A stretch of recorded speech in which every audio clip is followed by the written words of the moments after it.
The intel you're going to have to listen to closely, and I mean real closely. And we're in a dire situation financially, and people have to take the necessary steps to protect their own money. Too often people forget that banks don't have money. They only have our money. It's like the government. Government doesn't have any money. They have our money. And the more people realise that, the better. Here we go. It's all banks this week. Wells Fargo, for the past week and a bit, has been leveraging all their cash on hand to the Shanghai Exchange. Now, that money will not return like the last attempt, and they are currently running at negative 200% liquidity now. Negative, Wells Fargo. And this is why their shutdown and fake fire occurred. It's all a ruse to cover up major criminality and siphon the public's money off the Chinese elders, Rothschilds and Dragon groups. This is your money they are sending, remember. Now the Wells Fargo cash on ledger now is down to $27 million,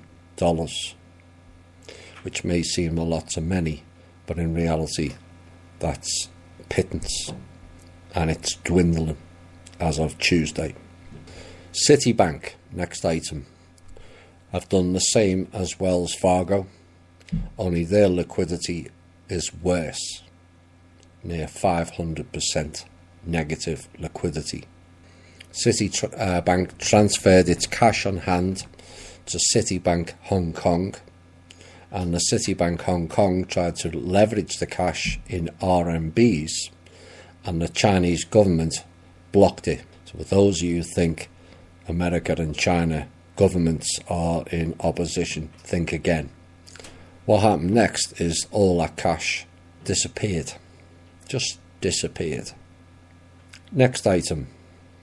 There is various Central American and African countries tied directly to Citibank, it's almost like their Federal Reserve, who think their reserves are stored in this bank.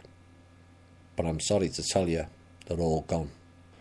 All your reserves have been stolen and shifted to the east for financial leveraging of funds to keep the cabal in the game.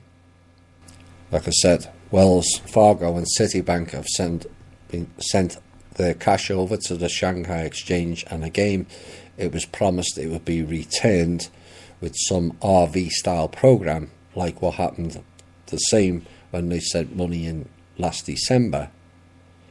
Those funds never returned then, and they will not be returning now. And further deposits in the West have been sieved out to the East in what we've been telling you for the last 12-18 months is a financial assassination program against this country and the West. It's deliberate. And this is why there is no funds, or there's been limited access to these banks. Now it will spread to all other banks in quick time, as their desperation to stay in control is now at fever pitch. They are doomed either way, but I want to make that clear.